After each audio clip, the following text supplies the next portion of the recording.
video to show you how to do a crochet chain and work a double crochet into the chain. So I've got here just some basic double knit. You can use a 4mm hook. I like to use a 3.5. When you're first starting, you may want to use a 4 or even a 4.5. Keep your chain nice and loose. So you want to start by making a slip knot.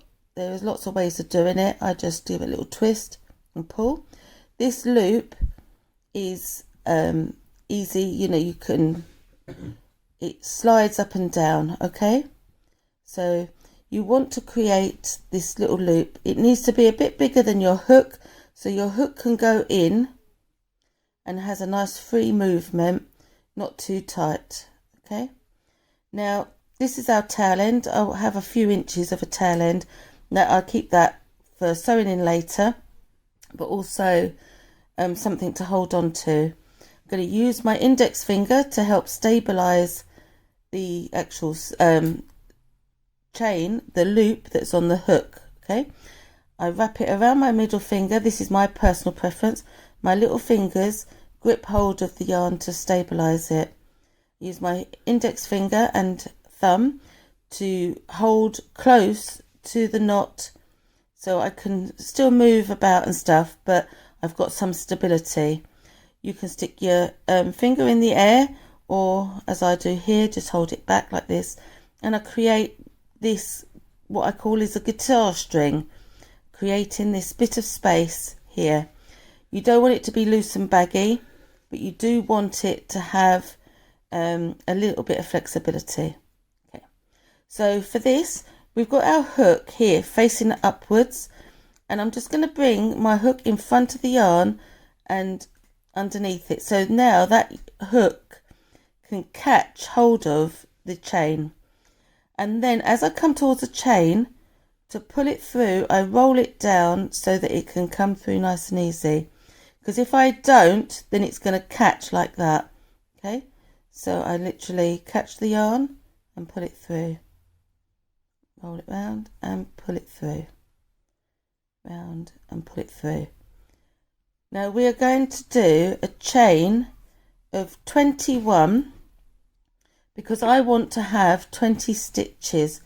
20 stitches is a good number. You get a nice long run of practice in the stitch, but it's not too long that it feels like it's going to go on forever. Keep your chains nice and loose, relaxed. My first couple may be a little bit looser because I was doing it a little to show you, but we've got to count these. We've got these little V chain shapes, and we've got 1, 2, 3, 4, 5, 6, 7, 8, 9, 10, 11, 12, 13, 14, 15, 16, 17, 18. We don't count this one on there, so I'll just do a couple more. 1, 2, and 3. So I've got 21. Now we're going to work into the second chain from the hook. So remember, don't count this one here on the hook. So there's 1 there, 2. When you go into the bottom of this chain. On the back it has these bumps, and that is the third strand. Try and get it so that that is over the top of the hook. Catch the yarn, pull it through. I have 2 loops on my hook. Yarn over and pull through 2. So I just pinch down at the bottom there, holding on to it all. And again, use your index finger on the hand that holds the hook so that you can stabilize it, stops it twisting. So through, catch the yarn, pull it back through, yarn over, pull through 2. In, yarn over and pull through, yarn over, pull through 2. As I work, I'm going to bring my fingers close to the base of the stitches. That helps keep it stable. So in, bring my fingers up and through, and we're going to do that all the way along, and you will end up with 20 stitches. Let's get to the end.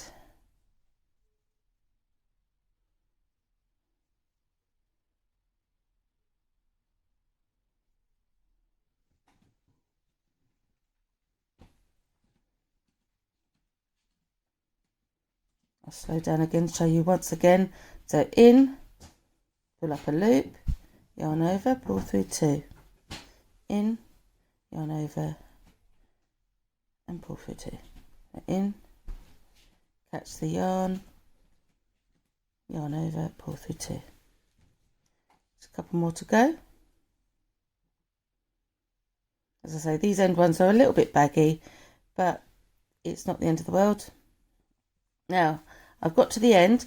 That is the chain that I've worked into now, and my first row of double crochets, and there are 20 stitches there. Okay, can you see there's all these little plaits along the top? They are the stitches. So when we're going to work into them, we are going to work into both the strands that are on the top. Okay, sorry if that's a little bit blurry. There we go. To do the next row, we are going to chain 1. That gives us the height to work at. We're going to turn over like the page of a book. So we're this way, just turn over like a page of a book. And now we are going to work into each of these stitches. So under, I'll never take it off. So in. So when you're doing double crochet, the chain of 1, unless the pattern states it's a stitch, it doesn't count as a stitch. If it was to say it counts as a stitch, you've got to remember when you get back to the other end that you still need to work into that chain, because if you don't work into that chain, you'll be losing stitches. But if you are using this method of the chain doesn't count as a stitch, then you will go into every stitch along the row. If you were using the chain as your stitch, you don't work into the first stitch because that would then gain stitches. Go on the understanding that the chain does not count as a stitch. And we come along, keep going right to the end. And this little nubbly bit at the end here, that is also a stitch, so just try and get yourself underneath both of those, because this is the first bit where we did the turning chain. So chain 1, turn it like a page of a book, and then insert and continue. Work all the way along. Now if you work 20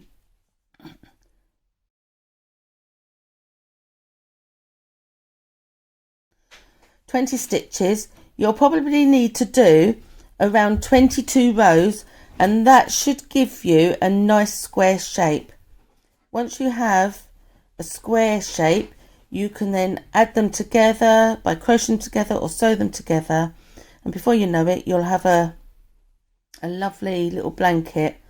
If you did 4 of them and sew them together in a square, you can do another square that is, say, 40 stitches wide and around 44 rows deep. That will give you a similar size square, and if you put them together, you can create yourself a little pouch, for project pouch. Can you see here? This was the chain of 1 we did at the start of the round, and this is the stitch. There we go, and we're just finishing it off. So let's just count up how many we've got. So we've got 1, 2, 3, 4, 5, 6, 7, 8, 9, 10, 11, 12, 13, 14, 15, 16, 17, 18, 19, 20. There we go. That is your first few. I've done 3 rows. So I've done the chain. Sometimes they call the first row as the foundation row. And then we've got that. Now, if you want to know how many rows you've got, it is a little bit like in garter stitch. If you can see here, we've got 1 row that's proud sticking here. This line here that's dipped down, that's another row, and then this row here is sticking up. So what you can do is just count each of the proud rows, and when you've got, say, when you do like even numbers, 4 of them, you'll be say like, yeah, 2, 4, and so on and so on. So I would work on another row here, but that would just give you it just easier to count. You can see you've got the row and the dip and the row, and then it'll be a dip. So the dip is a row as well, because on the other side obviously it's proud, and you've got a dip here, a row, and then this, when I do the next row, will be a dip. I hope that helps. If you'd like to follow me on Instagram or on Facebook, it is Jane's Hot Off the Hook, and you can like and subscribe, and hopefully I'll be adding a few more of these little tutorials. Hope that helps. Thanks very much.